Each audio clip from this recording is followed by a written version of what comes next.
दिल्ली के बॉर्डर पर चल रहे किसान आंदोलन का 23वां दिन। ठंड में किसान बिल को वापस लेने पर अड़े हुए हैं किसान, पीछे हटने को तैयार नहीं। दिल्ली की सीमाओं पर जारी किसान आंदोलन के बीच पीएम मोदी मध्य प्रदेश के किसानों को संबोधित करेंगे। दोपहर 2 बजे वीडियो कॉन्फ्रेंसिंग के जरिए होगा पीएम मोदी का संबोधन। पीएम का किसानों से संबोधन 23,000 ग्राम पंचायतों में किया जाएगा सीधा प्रसारण। मध्य प्रदेश के 35 लाख से ज्यादा किसानों को 1600 करोड़ रुपए की आर्थिक सहायता भी दी जाएगी। पीएम के किसान संवाद से पहले राहुल गांधी का हमला ट्वीट करके कहा कि और कितने किसानों को देनी होगी कुर्बानी। केंद्रीय कृषि मंत्री नरेंद्र सिंह तोमर ने किसानों को लिखी चिट्ठी। पीएम ने सभी देशवासियों से कृषि मंत्री नरेंद्र सिंह तोमर के किसानों के नाम लिखे गए पत्र को पढ़ने की अपील की है। कृषि मंत्री नरेंद्र सिंह तोमर ने 8 पन्नों के खुले पत्र में कहा है कि राजनीति के लिए कुछ लोग झूठ बोल रहे हैं, किसानों को भड़का रहे हैं। कृषि मंत्री की चिट्ठी के बाद किसान नेता बोले कानून वापसी आखिर रास्ता, कानूनों के खिलाफ अपनी लड़ाई नहीं छोड़ेंगे।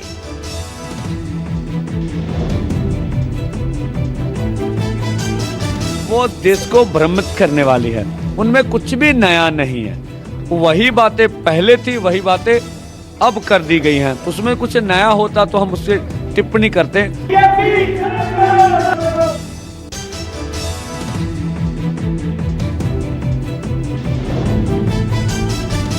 दिल्ली विधानसभा का विशेष सत्र एक दिन के लिए बढ़ा। आज सुबह 11 बजे दोबारा शुरू होगी कार्रवाई।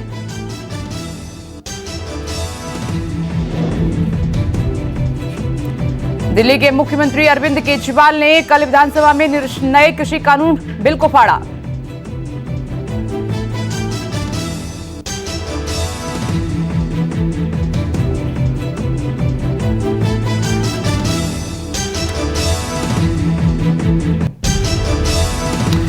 अशोक गहलोत को दिल्ली बुलाने की तैयारी। सूत्रों के मुताबिक सचिन पायलट को मिल सकती है मुख्यमंत्री पद की कमान।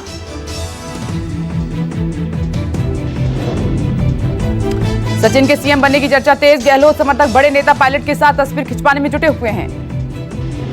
राजस्थान के सीएम अशोक गहलोत आज दिल्ली आएंगे। कल कांग्रेस अध्यक्ष सोनिया गांधी से मुलाकात करेंगे। अहमद पटेल के निधन के बाद गहलोत को एआईसीसी में मिल सकती है बड़ी जिम्मेदारी। सोनिया गांधी ने पार्टी के वरिष्ठ नेताओं की बैठक बुलाई है। बैठक में कांग्रेस शासित राज्यों के सीएम भी शामिल होंगे। किसान आंदोलन और कांग्रेस के भावी कार्यक्रम पर होगा मंथन।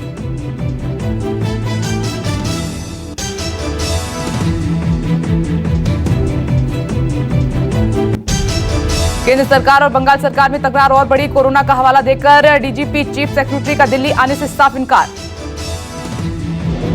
जेपी नड्डा की सुरक्षा में चूक के मामले में केंद्रीय गृह मंत्रालय ने बंगाल के डीजीपी और चीफ सेक्रेटरी को तलब किया है, लेकिन दोनों ने दिल्ली आने से इनकार कर दिया। हाल ही केंद्र सरकार ने पश्चिम बंगाल में तैनात 3 आईपीएस अफसरों का तबादला कर दिया था। गृह मंत्रालय ने बंगाल को आदेश जारी कर रिलीव करने की मांग की है। आईपीएस के ट्रांसफर को सीएम ममता बनर्जी ने असंवैधानिक करार दिया है और कहा कि शक्तियों का गलत इस्तेमाल हो रहा है।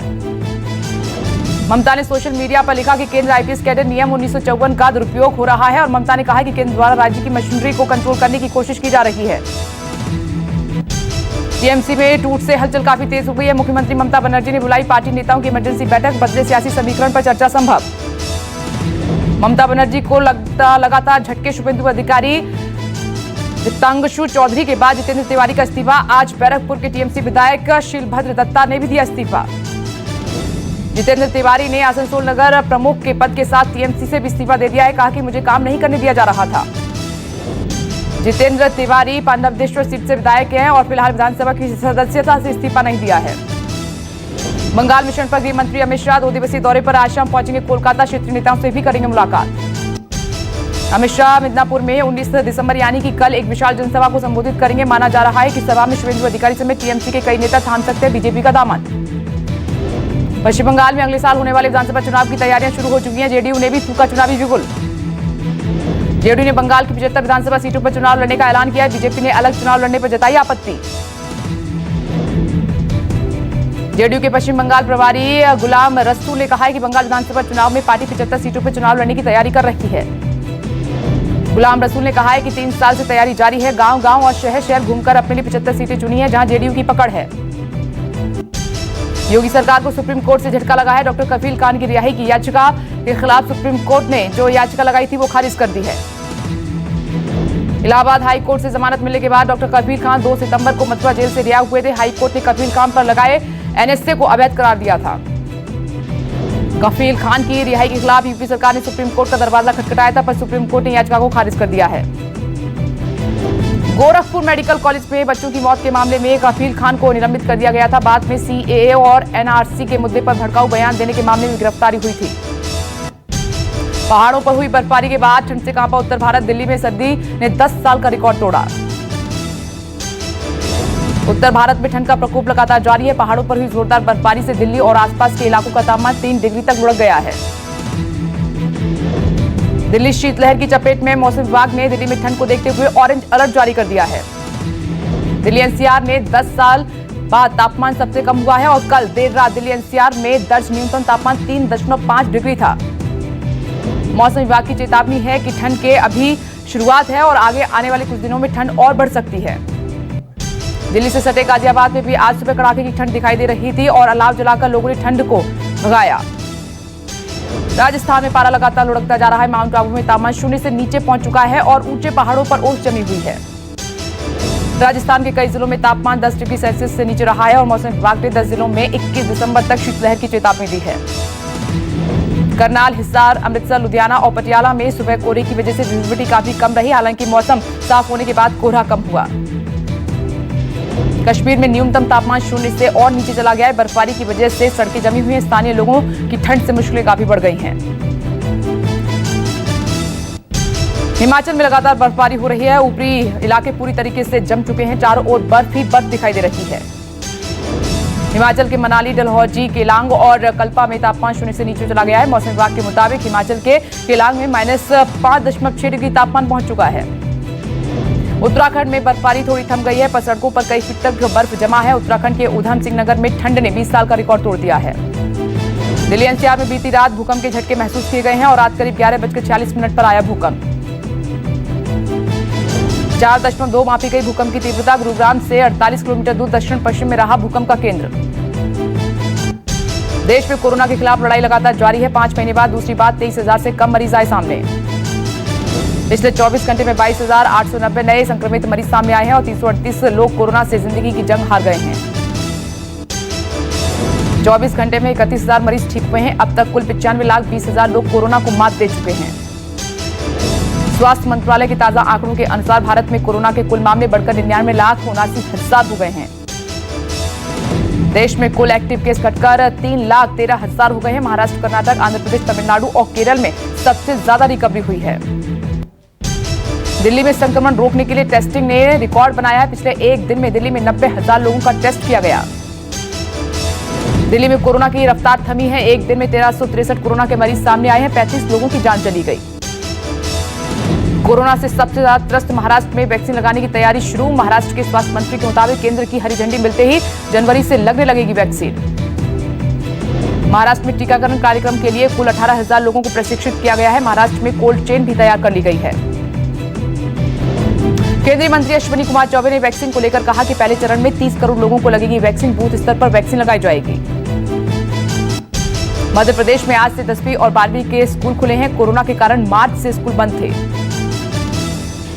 बोर्ड परीक्षाओं को देखते हुए 10वीं और 12वीं के स्टूडेंट्स के स्कूल नियमित रूप से खोले गए हैं। 8 महीने बाद नियमित रूप से खुले स्कूल स्टूडेंट्स को स्कूल आने के लिए अपने माता पिता का सहमति पत्र लाना अनिवार्य। यूपी के प्रयागराज के एक शख्स ने इंसानियत और मोहब्बत की मिसाल पेश की है। शादी से 8 घंटे पहले अपंग हुई युवती की भरी मांग। बारात आने से पहले आरती का पैर फिसल गया था और वो छत से नीचे गिर गई थी, जिससे कि उसकी रीढ़ की हड्डी टूट गई है। यूपी के प्रयागराज में महिला को सरेआम अगवा कर लिया गया। कार सवार बदमाशों ने तमंचा दिखाकर दिया वारदात को अंजाम। 2 हफ्ते पहले हुई थी अगवा हुई महिला की शादी। पति के साथ बाइक पर सवार होकर मायके से जा रही थी ससुराल। पीड़ित परिवार की शिकायत पर पुलिस ने 10 लोगों के खिलाफ मुकदमा दर्ज कर लिया है। 5 टीमें गठित की गई हैं। इंदौर के एरोड्रम इलाके में जवान और उसकी पत्नी की हत्या। 16 साल की नाबालिग बेटी गायब। एसएएफ में तैनात था जवान और घर में खून से लथपथ मिले शव। ट्रैवल एजेंट के झांसे में आकर दुबई में फंसी महिलाएं। भारत लौटने के लिए पीड़ित परिवारों ने लगाई सरकार से गुहार। हैदराबाद की रहने वाली हैं सभी पीड़ित महिलाएं। ब्यूटी पार्लर में काम दिलाने के नाम का झांसा दिया था। महिलाओं को घरों में काम करने को किया मजबूर। दर्दनाक तरीके से की गई महिलाओं की पिटाई के बाद महिलाएं अस्पताल में भर्ती। ओडिशा और पश्चिम बंगाल में 2500 करोड़ का जीएसटी घोटाला। जीएसटी इंटेलिजेंस ने 7 लोगों को गिरफ्तार किया है। चेन्नई में कस्टम विभाग की कार्रवाई जारी है। एयरपोर्ट से 34 लाख से ज्यादा कीमत का सोना बरामद। दिल्ली विश्वविद्यालय के पुस्तकालय एवं सूचना विभाग के प्रोफेसर केपी सिंह की किताब प्लेइंग फ्रॉम द फ्रंट का हुआ विमोचन। केंद्रीय संसदीय कार्य मंत्री अर्जुन मेघवाल ने किया पुस्तक का लोकार्पण। दिल्ली विश्वविद्यालय के इतिहास में प्रोफेसर केपी सिंह ने इस किताब के माध्यम से न सिर्फ नए गौरवशाली और ऐतिहासिक अध्याय की शुरुआत की है, बल्कि पुस्तकालय एवं सूचना विभाग को अंतर्राष्ट्रीय स्तर पर नई ऊंचाइयों तक पहुंचाया है। प्रोफेसर केपी सिंह ने अपने 22 साल के शिक्षण कार्य में तकरीबन 20 पुस्तकें, 150 शोध पत्र और 10 से ज्यादा थीसिस पर काम किया है और इनके सराहनीय कार्यों के लिए मिले हैं कई अवार्ड्स। दुनिया भर में दूसरे दिन लगातार 7 लाख से ज्यादा कोरोना केस। पिछले 24 घंटे में 12,000 से ज्यादा की हुई मौत। अमेरिका में इस महीने 13वीं बार 2 लाख से ज्यादा कोरोना के केस सामने आए हैं। लगातार दूसरे दिन 3,000 से ज्यादा की मौत हुई है। अमेरिका में पिछले 24 घंटे में 2,25,000 नए कोरोना केस सामने आए हैं। 3,000 से ज्यादा लोगों ने जान गंवाई। फ्रांस के राष्ट्रपति मैक्रों कोरोना पॉजिटिव। राष्ट्रपति के ऑफिस ने बयान जारी कर दी जानकारी। 7 दिन के लिए आइसोलेट हुए फ्रांस के राष्ट्रपति मैक्रों से पहले अमेरिका के राष्ट्रपति डोनाल्ड ट्रंप, ब्रिटेन के प्रधानमंत्री बोरिस जॉनसन हुए थे कोरोना पॉजिटिव। दूसरे दिन भी 7 लाख से ज्यादा कोरोना केस। 13वीं बार अमेरिका में 2 लाख से ज्यादा केस। 24 घंटे में 3,000 से ज्यादा ने तोड़ा दम। मैनुअल मैक्रों हुए कोरोना पॉजिटिव। एक बार फिर सोने चांदी की कीमतों में आया उछाल। सोना 50,000 और चांदी 67,500 के पार। बाजार खुलने के साथ शुरुआत तेजी के बाद लाल निशान में बाजार। सेंसेक्स पहली बार 47,000 के पार। दिसंबर में डीजल की बिक्री गिरी। कृषि और ट्रांसपोर्ट सेक्टर में धीमी रफ्तार के संकेत। आज से फ्लिपकार्ट बिग सेविंग डेज की हुई शुरुआत। इलेक्ट्रॉनिक उत्पादों पर मिलेगी 70% तक की छूट। शुरू हुई OnePlus की 7th एनिवर्सरी सेल। स्मार्टफोन और टीवी पर मिल रही है भारी छूट। भारत ऑस्ट्रेलिया टेस्ट मैच का दूसरा दिन। भारत की पहली पारी 244 पर सिमटी। कोहली ने 74, पुजारा ने 43, रहाणे 42 रन बनाए। टॉस जीतकर पहले बल्लेबाजी करने उतरी टीम इंडिया। पहली पारी में 244 रनों पर ढेर ऑस्ट्रेलिया की तरफ से। मिशेल स्टार्क ने सबसे ज्यादा 4 विकेट झटके।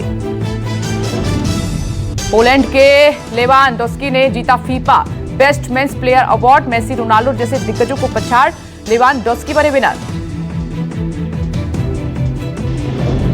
लेवानडोस्की मेंस प्लेयर कैटेगरी में फीफा अवार्ड के लिए प्रबल दावेदार माने जा रहे थे और ज्यूरिख में हुई वर्चुअल अवार्ड सेरेमनी में लेवानडोस्की ने यह अवार्ड हासिल कर लिया है। वोटिंग के जरिए हुआ विजेता का फैसला। सेरेमनी में राष्ट्रीय टीम के कप्तान और कोच के साथ पत्रकार तथा प्रशंसक भी शामिल हुए। दिल्ली घराने के संगीतकार उत्पाद इकबाल अहमद खान का निधन। 66 साल की उम्र में हार्ट अटैक के चलते हुआ निधन। भारतीय शास्त्रीय संगीत की तमाम शैलियों ठुमरी, दादरा, भजन और गजलों में थे पारंगत। उनके निधन पर गायक और संगीतकार विशाल दुदलानी ने जताया शोक। बॉलीवुड अभिनेता राजकुमार राव ने वासु भगनानी के साथ साइन की 3 फिल्में। 2021 में बड़े पर्दे पर हुआ धमाल। राजकुमार राव अपनी आने वाली 2 फिल्मों बधाई 2 और द व्हाइट टाइगर को लेकर चर्चा में बने हुए हैं। नमस्कार, मैं हूं मानक गुप्ता। अगर आपको हमारा ये वीडियो पसंद आया हो तो इसे लाइक और शेयर जरूर करें और हां, हमें सब्सक्राइब और फॉलो करना ना भूलें ताकि आप देश और दुनिया की कोई खबर मिस ना करें। तो जुड़े रहिए हमारे साथ और देखते रहिए News 24।